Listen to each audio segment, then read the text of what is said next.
Hey guys, what's up? Steven here. Today we're going to be installing some blind spot mirrors on my 2019 Ram 1500 Classic, and they do have a couple of options here, option A or B, top or bottom. I'm going to go with option A. That's what I've run before on my other truck, so let's get into it. Alright guys, so the first thing you're going to want to do is get you some rubbing alcohol, a cotton ball, or whatever, and just clean this area where we're going to be mounting it really good, because we don't want any contaminants there. Want the adhesive to be able to stick really good. We're going to wipe that off there, let that dry. I'm going to go around and do the other side real quick while that's drying. All right, so you don't have to do this, but I like to kind of buff the area that I just cleaned with a paper towel, just get any additional residue off or anything. So do that real quick. I already did it on the other side. And now we're gonna pop open our package here, get one of our mirrors out, and just show you here are the options where you can position it up on top like that, which we're gonna do. Another option it shows is doing like this.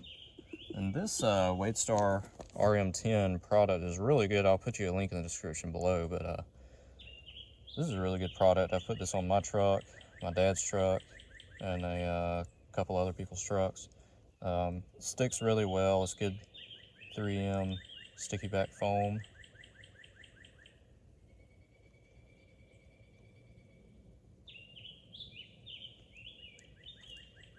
All right, now we got it going.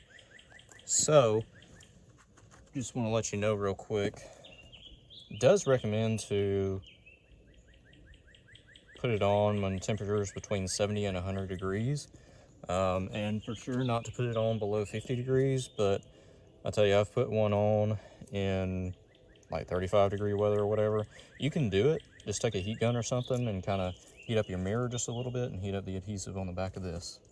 So all we're going to do is kind of, I know I'm getting in the way of the camera here, but just kind of line that up with the corner. There we go. And press and hold there.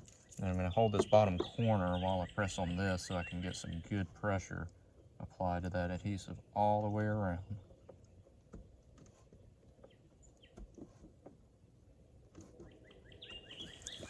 Alright. Get my nasty fingerprints off. There we go. And so that's what, oh, I still got some fingerprints, but that's what it looks like installed on the outside. And we'll go do the other side real quick, and then I'll show you what it looks like from the inside. All right, so now we're gonna do the passenger side. I've already peeled the adhesive off, and let's see, I'm gonna get in the camera frame here real quick just so I get this lined up good. Just put it in that top corner. Oop. Just make sure you get it where you want it, because this stuff is sticky. It does not come off, which is good. That's what we want. So we're gonna press it on real good all the way around. Get all sides, every corner. And there we go. So I'll buff my nasty fingerprints off again. Probably gonna have to wipe them off with something, but anyway, you get the idea. And that's what it looks like on the passenger side. So let's go on the inside and take a look. All right, so here's what they look like from the inside. So you can see there, you can see our normal view here, and then our blind spot or fisheye view. Looks really good. I really like having these. They're great when you're towing a trailer or just driving on the highway. Let's see, there's the passenger side over there. Kind of zoom in for you there, so you get an idea. But yeah, really great mirrors. I really like them personally. Like I said, I put them on several trucks, had one of them for 3 years or so, and they seem to last pretty well. Look really good. They look almost factory. So if you're looking for a good option to get you some better visibility while you're towing a trailer or just on the highway and don't want to have to make head checks quite as much, then this is a great mirror. Certainly suggest it. I'll put a link in the description below, and if you found this helpful, please just like the video and subscribe to the page. See you next time.